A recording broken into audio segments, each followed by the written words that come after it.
Have you ever been in a meeting or maybe even on stage and suddenly been asked to say a few words? You weren't prepared and suddenly you've gone completely blank. So many people struggle with this idea of thinking on their feet and speaking off the cuff. And it becomes especially hard when you're in a high pressure environment where it feels like you want to make a really strong and confident impression. And in this video, I'm going to share with you exactly what you can do to start trusting yourself more in those moments where you are put on the spot. I'm going to share some frameworks you can use to sound more coherent and more confident, even if you're making it up as you go. And I'm going to give you some of my best tips and techniques for just being more confident when you are put on the spot. Let's jump in.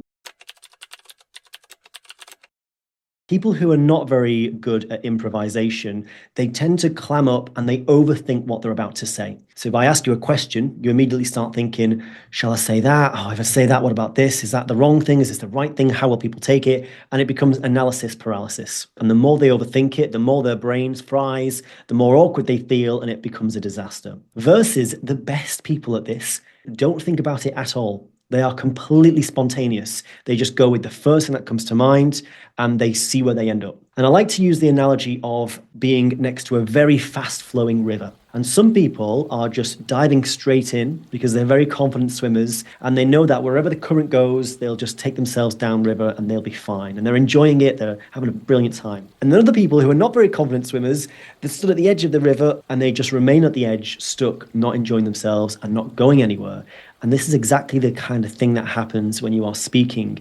You need to be able to jump in that river, knowing that you're not sure exactly where you're going to end up, and just trusting that you will be able to make your way down and make the best of it. That only comes with practice. I heard a great story once from Neil deGrasse Tyson, who you might have seen. He's a famous scientific TV presenter. He was being invited to go onto TV to talk about, Mars or the moon landing or whatever the latest scientific news story was. And he was saying how he would only ever get a very tight 30, 60 seconds before they would be forced to cut him off and break to the TV ads or whatever. So he had to get really good at condensing his message and making a really interesting, engaging little soundbite about whatever topic they threw at him. And so he would ask his daughter to constantly throughout the day throw topics at him. And she would just be like, Dad, the moon, Dad, gravity, Dad, evolution.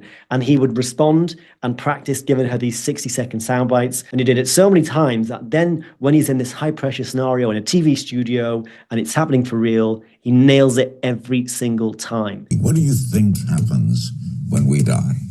You spend your life eating food.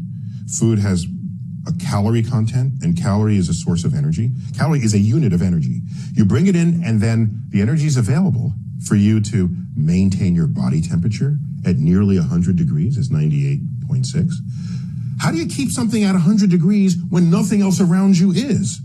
You're burning energy to sustain that, because biologically, we need to be at that temperature to function, okay? You also need energy to walk and to move. That's why you eat food. The moment you die, what happens? You don't maintain the energy. So another big problem a lot of people have is when they do start talking, they just don't stop and they don't know where to finish and might be asked a question about one thing and they end up going off on a complete tangent and talking about something else. And this is kind of the opposite reaction of, some people clam up, some people can't stop talking. Either way, it's not a great look. So frameworks give you a nice, coherent step to follow. So let me give you some examples. The most simple one is called the rule of three. All you do is any question that comes to you, you split your response into three different little miniature topics. So if you would say to me, Ed, what is the key to public speaking? And without thinking about it, I just say, right, here's three big things.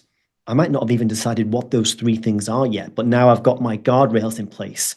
I say, right, number one is you've got to get your body language looking good. Number two, you've got to get your vocal variety. And number three, you have to get your mindset. Now, I'm not saying those are the be all and end all things, but that's going to be a much more coherent and confident answer. And you can use this in almost any scenario. Another one that I like is called past, present, future. So let's say if you ask me, Ed, what's happening in public speaking? How are things changing for people? Again, off the cuff, I could say, well, look, in the past, People used to think that public speaking was all about these long, hour-long oratories, people on stage, politicians giving big speeches. Nowadays, everything needs to serve a much less attentive audience with shorter attention spans. But in the future, I think that maybe that pendulum's going to swing back the other way and people are going to start having more desire for long-form content again. One more I'll share with you, another twist on the rule of three, is called the problem, agitation, solution. Whenever you're talking about an issue, a challenge, something that needs to be fixed or addressed,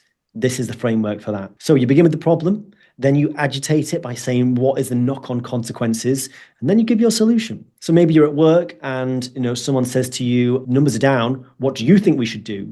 You could say, right, well, look, problem is we're just not getting enough clients finding our website, that we've got a problem right at the very start where we don't have enough visibility. Agitation. That means the people in the sales department are not getting enough opportunity through. It means we're trying to force people who are coming. We seem a little bit desperate.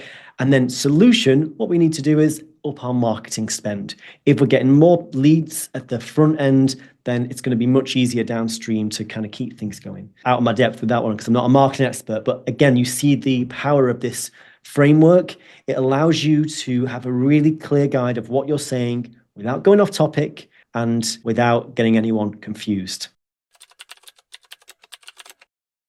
A lot of people do is, let's say they're on a panel, right? And they're a little bit nervous. They're not very good at speaking off the cuff, and they know that they're going to be asked a question. Well, for the minutes before that, they are wrapped up in their own head, not really listening to everyone else because they're trying to think, what am I going to say if it comes to me next? How shall I respond to this? So rather than really listening and following on with the conversation, they are detached from the present moment. And then when the question does come to them, it comes across a bit more clunky and they miss out on all the opportunities that they might have had to make it a lot more meaningful. They don't hear what the last person said. They can't like bounce back to something someone mentioned before. They can't use some humor. They can't relate to someone else's story with their own. It feels very much cut off and isolated. So one of the best things you can do is just learn to be a better listener. And that means active listening intently and reacting and feeling the emotions as they come. And again, it comes back to that trust factor. Because if you can just trust that when your turn comes, you will know what to say, that is what will happen. But if you don't trust that and you think that you need to control things beforehand by having something already in your head, then that too will be manifest. And when it does come your time to speak, you won't know what to say. So it's kind of you leading it either way. Practice every day, listening more intently to people. There's a great quote by Mark Twain, famous author, and he said, "It usually takes me at least 3 weeks to prepare a good impromptu speech." A lot of people, when they are doing things which we think are off the cuff, actually a lot of work and a lot of thought and a lot of practice has gone into that beforehand. And all that practice, is the kind of the bottom of the iceberg, and we just see the little tip on top, which is the bit that they're actually delivering to an audience. If you're going to be in any situation when you think you might get asked something, have something ready to say, have something prepared, have some notes, have some data, have some statistics, have some stories ready that are going to be relevant. And the more you can have in your back pocket, the more confident you'll feel going into all of these different scenarios. No one's going to necessarily know you've done this, and no one's either going to be bothered. As long as you're there giving value, that's what people care most about. If you are going to pitch to a certain clientele, then beforehand, think about what their worldview is. Think about what problems they might be facing. Think about what uncertainties they might have about what you are saying, and try to preempt some of the thoughts and feelings that they're going to have. It's always great to really show respect to your audience by taking some time to understand and to think about them. And that respect, in my experience, will always be appreciated. There's 5 things you can do to become a better improv speaker. Number 1, trust your instincts. Don't second guess what you're going to say.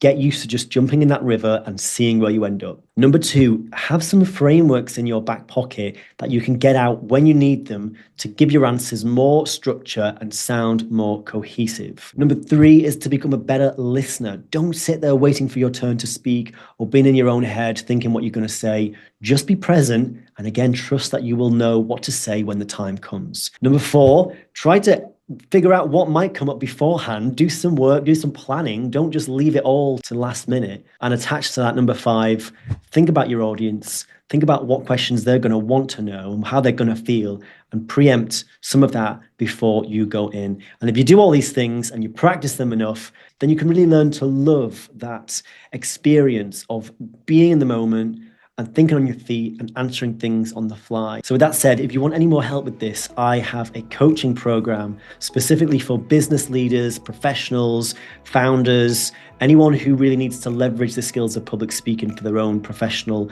or business purposes. And I also go into teams and organizations and teach these skills in a very fun, very high impact team training course. For any information on that, you can go to projectcharisma.com. And if you're purely here as a bit of self-development and wanting to learn more skills, please comment below with what you'd like to see next. Like this video if you've got some value, and follow or subscribe wherever you're watching this, because it will help me get my word out to more people. All right, guys, thanks for watching. Good luck putting this into practice. Here is to your public speaking success.